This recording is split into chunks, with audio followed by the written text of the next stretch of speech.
Welcome to Double Dose of Raw Talk Podcast, your weekly dose of many discussions and opinions, a show where we get comfortable being uncomfortable. And remember, no topic is off limits. Now let's talk about it.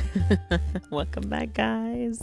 It's another week and another episode on Double Dose of Raw Talk Podcast. This is episode 115 and it is raining, and of course, in good old-fashioned misty lately, I'm just leaving all of it to the last minute and in the moment, like in the very present moment. If y'all been fucking with me for a very long time, I kind of shared with y'all many moons ago, back in the day, a Tuesday mini-so series called A Dose for the Soul. And that was when I would share with you guys what I was present with. And it's been a while. And I knew I used to say, it's going to come back, it's going to come back, it's going to come back. But you know what? Part of growth in life is admitting that one can only overextend themselves so much. And so I figured, while it was fun to do the Tuesday mini-so series dedicated so much to what I was present with in that moment, what I definitely learned from that was that I could definitely give y'all a dose of some pretty dope guests and a dose of a deeper look into my soul all in one. And I just had to find the balance, right? And so if you've noticed for quite some time now, there have been Solita episodes in between, right? And while this is definitely a great opportunity for me to kind of just gather my life up a little bit, it's also pretty dope and pretty awesome. And just so like confident, like for me to be able to come over here on this mic, on this platform, and share anything that a bitch is going through, because what is life if we're not going through something, right? So let's just hit it off. So if you follow me on social media, you know I'll be going on my IG story and I'll be sharing a little dose here and a little dose there about certain things. So there's been a lot going on. For one, y'all already know it's super duper busy with my career, adjusting still to a new role, new opportunity. Don't get me wrong. What is work, even for entrepreneurship? What is work if you're not working, if you're not hustling, right? So for me, it's been my personal choice to still pursue my career because A, I still have a passion for it, and B, I still love what I do, and C, we got to pay bills. But then also it's, the fact that I've decided to challenge myself a little bit more and go towards an opportunity, an open door, and an opportunity that I don't think I would have really thought to do, maybe say like over a year and a half ago. But I feel like I'm very well prepared for that now, right? To sit here and to say that it has been, such a delight and it's been so easy is pure bullshit. It has not. But what is a whole process of being able to grow and to challenge yourself and to learn if you don't stumble over a few rocky points, over a few hurdles, over a few like, I'm stuck, right? Like that just would not be life. It just, I cannot see it being anything other than that. Like even when we think about other roles that we fulfill, some of us are parents, or some of us are the managers of our family, especially those who are like the oldest children. I'm not the oldest child, but I co-manage. I very much so do. And so when you think about all these different roles we fulfill ever so often, we are faced with certain just experiences in them that we're kind of like, what the fuck do I do now? Or how the fuck do I do this? Or what the fuck do I change to get this shit done?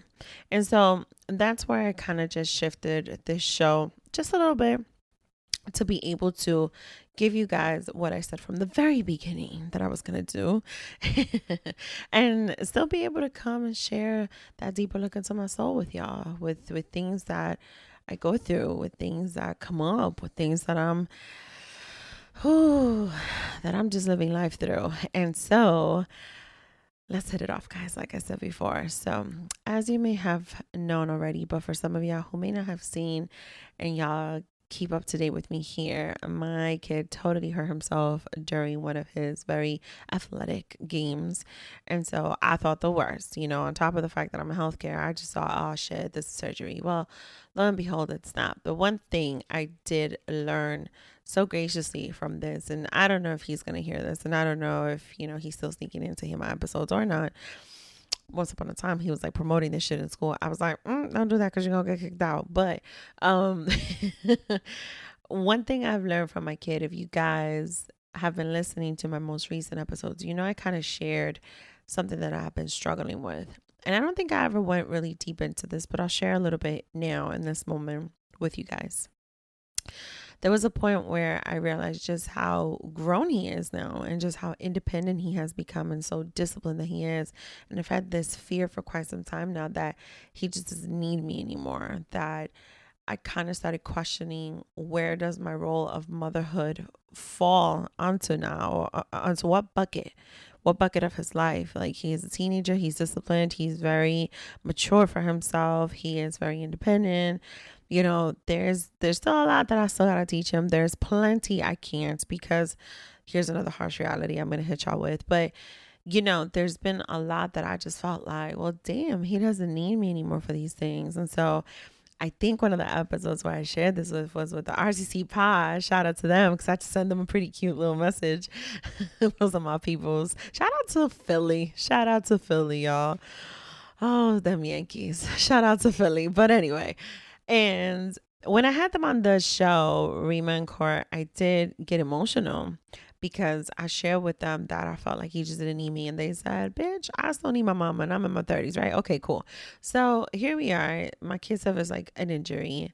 And while he is pushing through, and my God, this kid is like hella strong. And like, first of all, he didn't even tell me like how painful this shit really was. This motherfucker spent a whole over 12 hours in pain, barely no medication, because he was trying to hide this shit from me. And then the next morning was like, I think this shit is broken.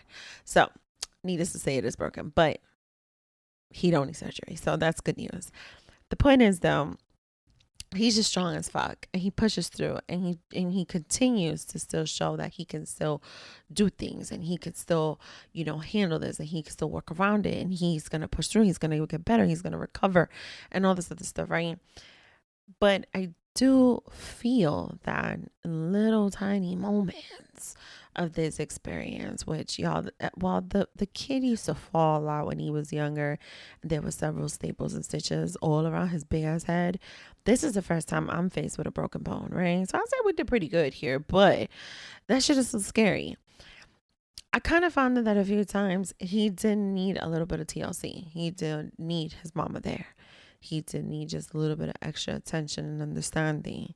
And so it kind of presented itself to me that he does still need me. I'm essentially always going to be a mom, and I know this, and I knew this all along, but I don't know if it really hits us until some shit happens, and then we're like, oh my God, like this job doesn't ever end. And it doesn't. Like, it never does. It keeps going. And there was a movie, I think it's Riding in Cars with Boys. I saw the movie, and with Drew Barrymore, and I think she said something along those lines too. And it's so true. There's roles, that never end. Maybe we could revamp them. Maybe we can, set boundaries around them. There's plenty to do with any role, right? But this is one of those that it even when we're sleeping, we're parents, right? Like that shit just never stops. And it just made me realize, for one, while it was hurtful, like emotionally, to see him go through something like this, and all these worries about when can he get back to playing. Oh my God, he can't play the rest of the season and finish the season off, and all this other stuff, what breaks an athletic young man's heart, right? It did sort of kind of maybe just a tad, just a bit feel nice that he still needed me. He still needed me. And I was able to be there for him some way, somehow. It's been a lot. here I am once again balancing the act of motherhood and adulthood and careerhood and creativehood. Creative is definitely new here because once upon a time, my kid suffered tremendously from a condition that, although it never really goes away, is definitely something he's been able to overcome and control very well. But when he was younger, he was very much so considered a chronic asthmatic. And there was some very, very, very scary times. I cannot tell you how many times jobs challenged the condition, making accusations that I was probably lying. Shout out to healthcare in general, medical records that would prove otherwise. But oh yeah, I went through that, y'all. Can I just say there were some really dark times around that, because there is such a way that I can totally fake an asthma diagnosis on a kid, right? Like I wanted to be there for days at a time in a hospitalization with my child and see him go through all of that. No, but there were many jobs who did put me through that, and it was kind of triggering to be in this moment now where I am so advanced in a career, and here I am rocking out a podcast show, right? And here I am doing so many things for this. And I've had to put a stop to so much. I've had to, and not that it's a stop. Let me rephrase that. Let me correct myself. I've had to put a pause on it because if I'm going to execute something, if I'm going to launch something, if I'm going to put something out there, I have to be able to give it my full attention. And right now, my career needs my full attention because as the boss ass bitch that I am, I have a deadline to meet. Bottom line, that's it. Once that deadline is met, I could definitely redirect my attention just a little bit with more passion, right? With a double dose on that shit and be able to put a project out there that I've been meaning to put out there that's already done, be able to do the things that are still on the list of things that I want to do for me, for this platform, for this brand, for still my career, y'all, because as if it wasn't enough, I'm already looking at what else is next. Because when you're just passionate about something, you just want to keep learning. You just want to keep adding to your knowledge, and so here I am doing that too. But then also it's other conversations being had over here. Scouts are coming to a game. I need to try and be better for that. The college talk is happening. Like there's just so much, right? And the balancing act has presented itself again. And so here I am trying to figure this out again. And suddenly I'm very, very triggered. And suddenly I'm very, very angry. And suddenly I'm experiencing all these flashbacks of when co-parenting was not that great, when single motherhood has never been my first choice, but it happened. And it was not my favorite thing way back when, right? And I was very, very triggered. And what helped me get through that, and it has so much to do with so many things that have transpired that were very, very triggering here. But what helped me get through that was a community that I am part of. She has been on the show before, Melanie Santos, and she has a community. And on one particular day that it was extremely hard for me, just in general, here I am joining kind of like office hours, and it was a day that we were playing We're Not Really Strangers, kind of like a friendship edition with fellow community members, people who lived here in New York City and other states, right? Completely different time zones. And here we are getting to know each other. And one of the questions there, and it was so aligned with what was going on that week because I had spoken to my therapist during one of my last sessions about this, and she helped me realize so much about it. And I was able to realize it on my own essentially. But here we are in this game night type of thing. And one of the questions was, what was I not being honest with myself about? Like what was something that I realized was a lie that I was kind of like telling myself, right? Telling anybody. And I admitted there in that moment that here I am standing so strong on things being okay, even from the perspective of being a parent and being a co-parent. And the truth is I've been lying to myself because things are not okay. Things are not okay because I have some way somehow transported back to really dark times that once happened, once were experienced, and once existed. And I was extremely angry with the other co-parent because here we are dealing with an injury. Here we are dealing with going suit shopping, his first grown young man suit shopping. And I cannot give him any type of insight or advice on what it's like to buy a suit. I am grateful to have the men that I do in my life, even though they're pain in the fucking asses.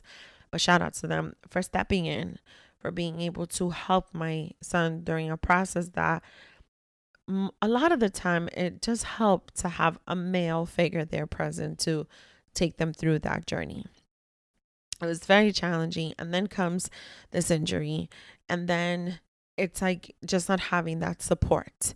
And so I would love to say that, you know, $1 or $2 in child support fixes all of that. But the truth is it doesn't. And so here I am going through all these transitions of he doesn't need me anymore. And it turns out he does. But also facing that part of the story where there's going to be times I can't help him. And it's going to have to be his dad. And his dad is not physically around because he lives in a different state. I was able to tackle this trigger. I was able to work through it by having a very thorough and in-depth conversation with my fellow co-parent. And I'm very much so grateful for that conversation because I just needed him to understand where I was coming from. I needed him to understand how, as a mother, everything I was struggling with was affecting me in more ways than one. How I felt like I was in a bind all over again, and it was very triggering, and it was bringing me back to those times.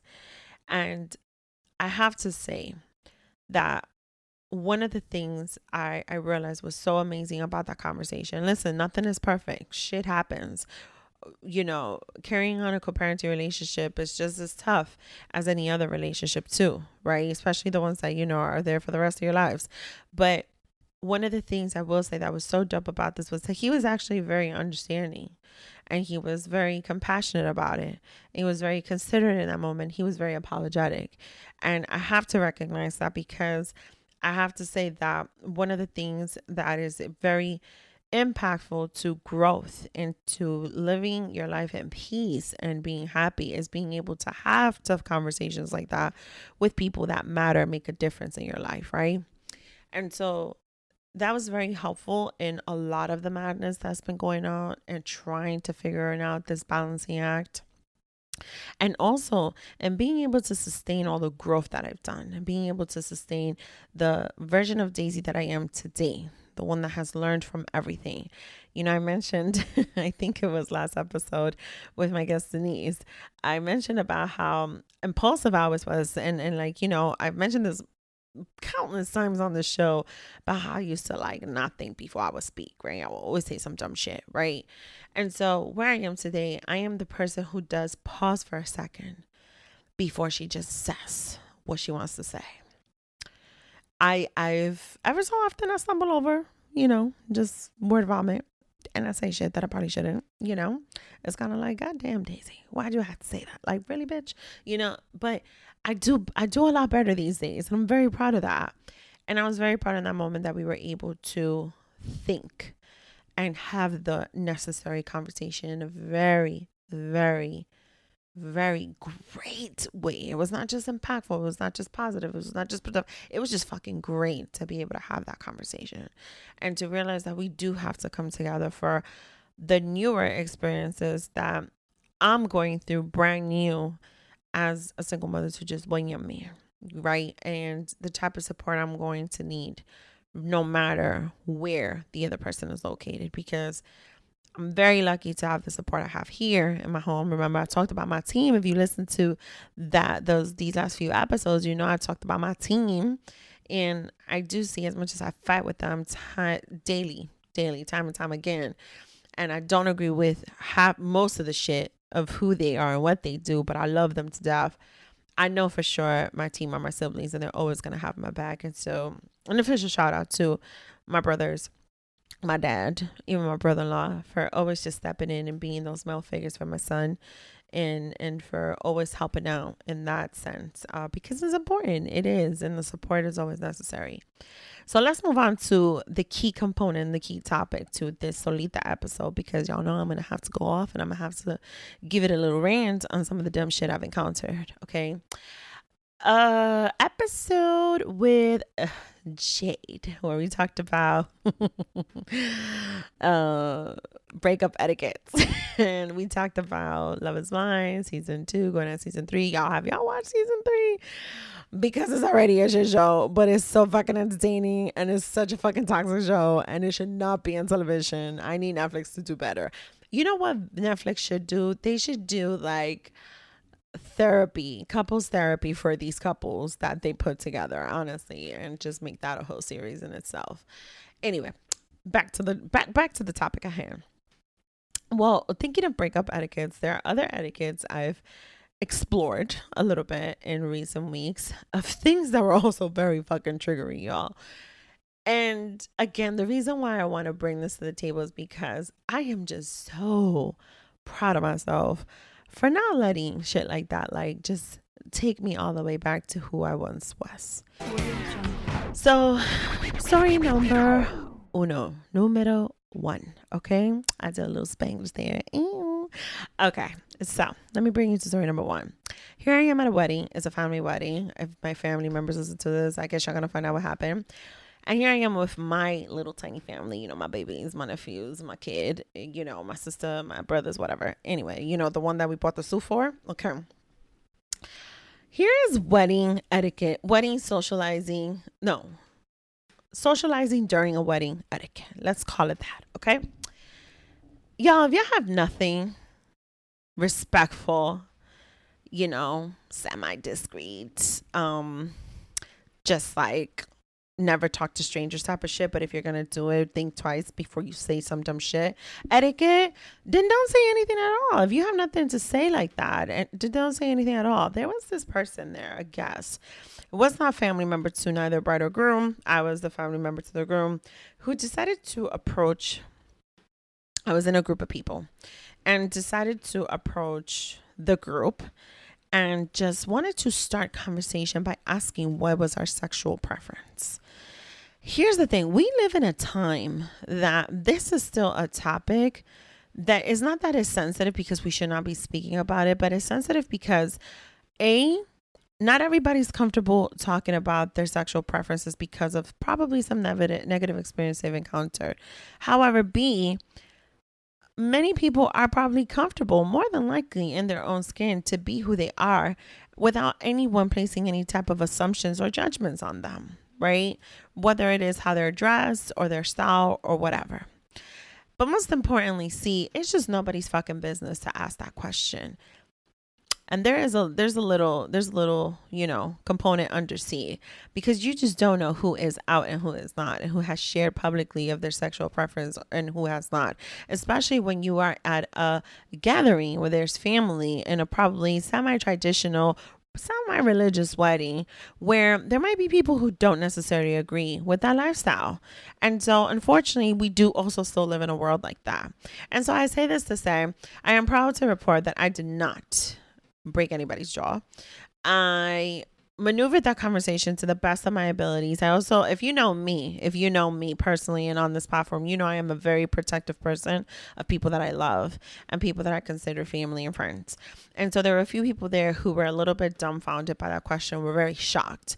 And so immediately I went into protective mode, and immediately I had to kind of manage that conversation, lead that conversation in a way where nobody needed to necessarily answer this complete idiot for asking such a stupid question in such a wrong place, wrong time. And I call it a stupid question because just how dare you think it's okay to approach people you do not know, have never met a day in your life.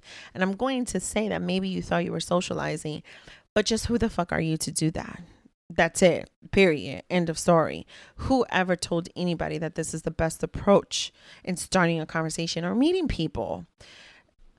Sorry to report that she got a little personal with her question and shared a little inside scoop on her own life and to why she was asking this question. But again, the topic at hand and why you were asking this question had nothing to do with anybody in that group. And most importantly, it was nobody's business in both ways. Not the reason why you were asking, and not for anybody to have to share or disclose any unnecessary information. And so, people, please think before you ask them questions or any type of questions to people you just don't know. There is, like I said, a time and a place for everything. We need to think sometimes before we just spew whatever the fuck you think you can or should or entitled to. And that is my etiquette on socializing at weddings. Okay. Moving right along. There is etiquette also with what is considered to be an emergency. I posted this on my social media, and while this may be a little bit of a haha hee hee moment, right? I think that sometimes we look around us, our daily lives, and we see like, who are we around? Where are we? What type of a place is this? What type of environment? Do I fit in here? What am I doing? How am I presenting myself? And so on and so on. I am the type of person that wherever I go, office or not, I'm wearing my hoops. I'm wearing, shades of lipstick that might not have at one point been quote unquote acceptable, right? And that's cool. And so we should always be very open to who is who and them being very true.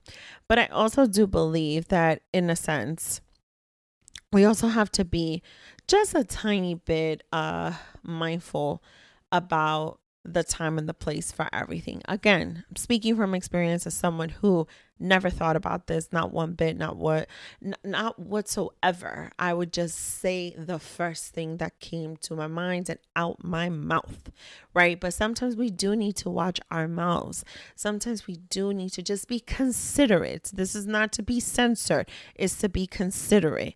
So why we need to watch our mouths. Watch your mouth when you are going to speak some shit.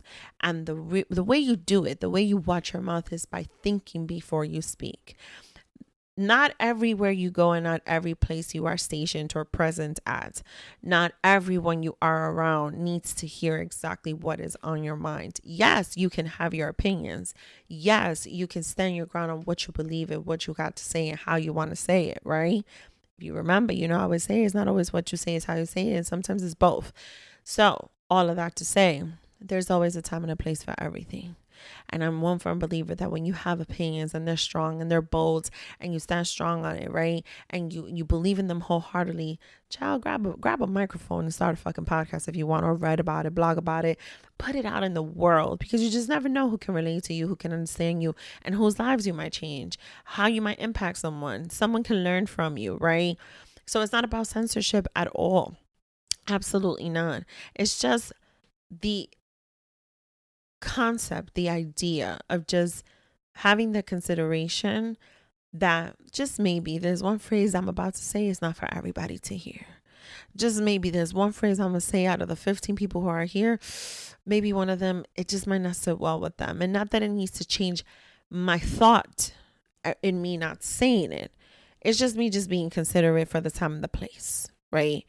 It's very similar to the fact that in this space, in this platform, here we are having microphones, producing a show, putting our opinions out there, putting our experiences out there, and thinking about it 115 episodes later. I mean, there might be some episode somewhere way back that somebody's like, why did Miss C say that? And if there is, let me know, right? But most importantly, even in the space like this, podcasting is not for everybody. Not everyone deserves a microphone. Not to say that I am that exception and, all praise Ms. D's words. That's not what I'm saying, although I do think my content is pretty fucking dope. That's not what I'm saying. What I'm saying is, just in general, not everyone needs to have a microphone and needs to have a show. Not everyone needs to have a platform to say everything and anything that they want to say. You can speak on everything and anything you may want to, but that doesn't give you the green light to just say everything and anything you want to say.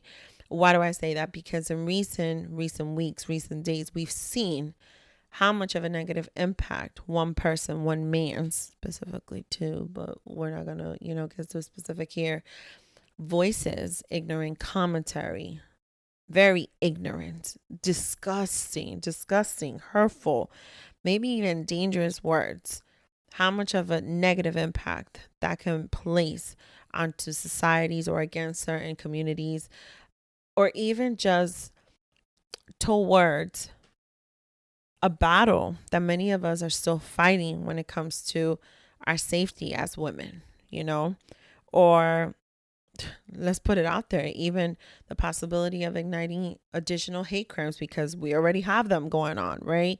There is so much going on in the world out there that involves a podcast and a microphone. And unfortunately, not everybody deserves to have that type of a opportunity and a platform to spew hateful things or to spew negative, hurtful things. And so all of that to say, watch your mouth. Watch your mouth in the sense of personal reasons, in the sense of personal growth. Watch your mouth when it comes to your intentions and the things that you want to accomplish, whether it is, again, in a creative space, in writing a book, in writing a blog, in creating a video, real content for your brand, in your career choice, in your role as a mother or a parent, or mother or father, as parents, or even as a daughter, even as a sister, right? There are so many opportunities for things to go left. And imagine it for a second before we take any type of bad turn. We just think for a second before we fucking talk. And that is my messaging today. That's where I wanted to come with this. I have been faced with some really uncomfortable situations. I could give you maybe 1, 2, 3, maybe 3 or 4 more examples. And it would probably be giving too much of a detailed example and very relevant to a particular aspect of my life right now that I should probably keep it very protective, right? And very personal. It's not that I'm hiding anything from you guys. It's just some things are better left unsaid, right? And spoken of. But what I can assure you is that I have been able to consistently not only think before I say anything, but even decide in that moment, in those 2.5 seconds, how I'm picking and choosing my battles, and if this is going to be one of those battles I choose to pick. And I've been able to accomplish so much and get ahead of myself so much, starting and beginning with something as little as, and let's not even put it in the little category, as my energy, as my mindset being content. I posted a picture, and a very good fellow podcaster, she will forever be a podcaster because my girl did produce a whole show. Wonder if they'll ever come back, but a good friend, someone I will forever consider a friend. I posted a picture and she said something about the joy, and she said, "You look so content." And she put a very warm smiley face emoji. And I had to agree with her. I said I was content, even through all this madness, even with the feelings of being overwhelmed, even with the feelings of, oh my God, I just need a break. I need something here, right? I've been getting those blessings, and I know I'm praying, and God is there, and I know He's getting me through all of this. I know He's helping me through all of this. I know it's my support system and my team, right? But to still be able to feel happy and joy and peaceful and content with my life, even through all the madness, y'all, that is just an accomplishment I would never want to not feel having achieved, having felt in my chest physically, just bursting out of just pure happiness that I've been able to get to this point. Because life is not perfect. Life be life and shit be happening.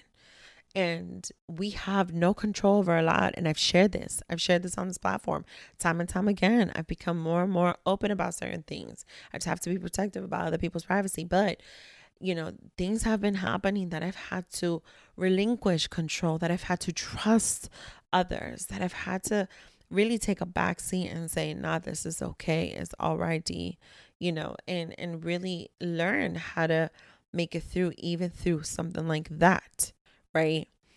There's just so much that I've been learning from with other experiences. Like I said before, that I am very pleased with myself in knowing that it has not taken me out of character, and that I've been able to sustain everything that I've been learning for myself, spiritually, mentally, emotionally, physically, healthy. Is that like a word? We're going to make that shit up, and I've been able to sustain that, and I've been able to feel it so much that it's motivated me enough to get back on track and continue this balancing act. And all the while knowing that maybe there is something I really want to say sometimes to one particular person, or two or three, maybe even four. And it's not that I'm censoring myself. I'm just being considerate, y'all, to the situation at hand. I'm thinking, I'm analyzing, I'm strategizing, and I'm deciding in that moment how I'm going to successfully manage that situation, how I'm going to handle that situation so that I could get the results I want to get, and I could see the results I want to see. And it has gotten me far. It has gotten me far. I don't believe I've offended anyone, don't believe I've asked anybody about their preferences.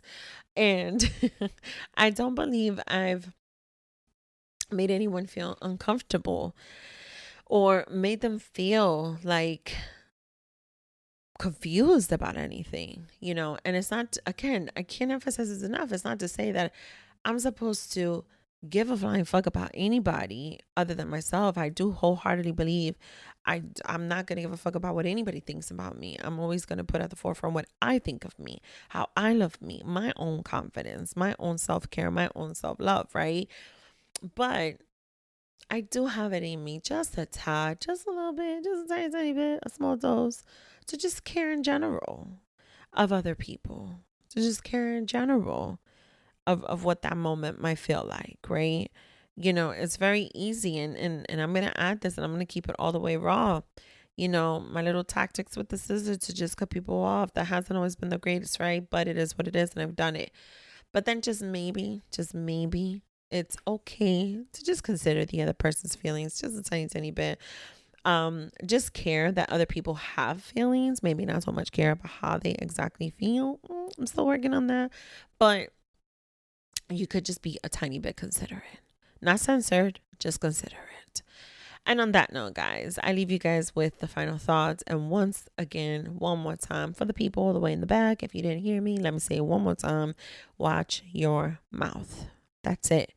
That's the end of it. That is the greatest lesson I have been able to learn throughout so much that I've been going through, that's been happening, that I've been experiencing, that I've been learning from, that I've been so in shambles over. One more time, shout out to the people that have been there for me. One more shout out to the very beautiful and amazing and wonderful friend. Did I tell you who was the other friend who said I look content? I don't think I said the name, but shout out to my Shay, because I miss her dearly.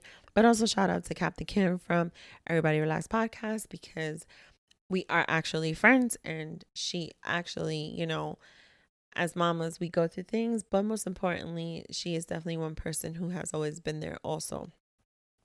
And it's so fucking dope to be able to sit here and say that I'm mentioning so many people, right? People really dear to me and personal to me, but also people that I've met new in the space. Again, something that I've talked about before and I've shined light on, right?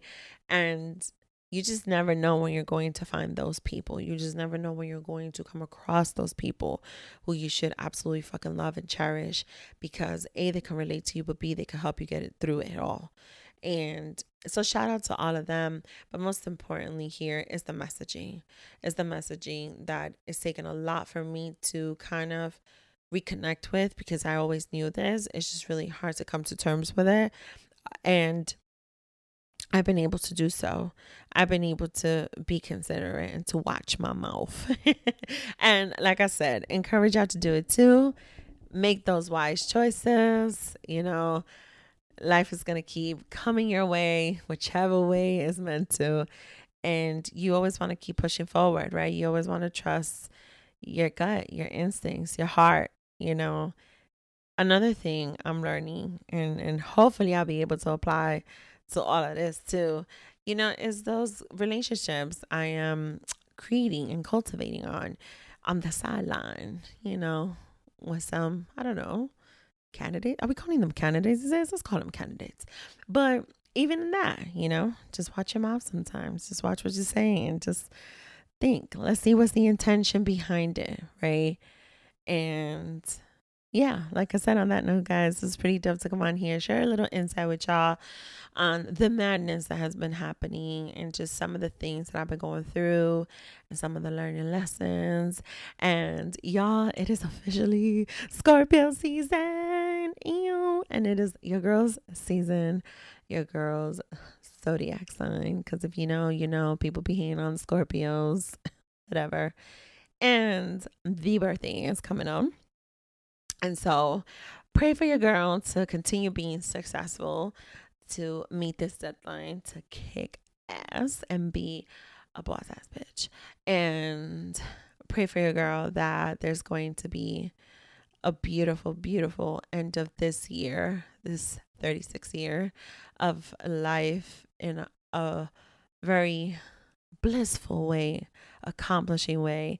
And that I'm going to be able to welcome in a whole new year of life with this continued content, happiness, and joyfulness. And come back next week. This has been another week and another episode on the Double Dose of Raw Talk podcast. I am your host, Misty, and you guys will tune in next week. Bye. Don't forget to follow us on Instagram and Twitter. And we are live on your favorite podcast streaming platform. Make sure to tell a friend to subscribe, rate, and review. Talk to you later. Bye.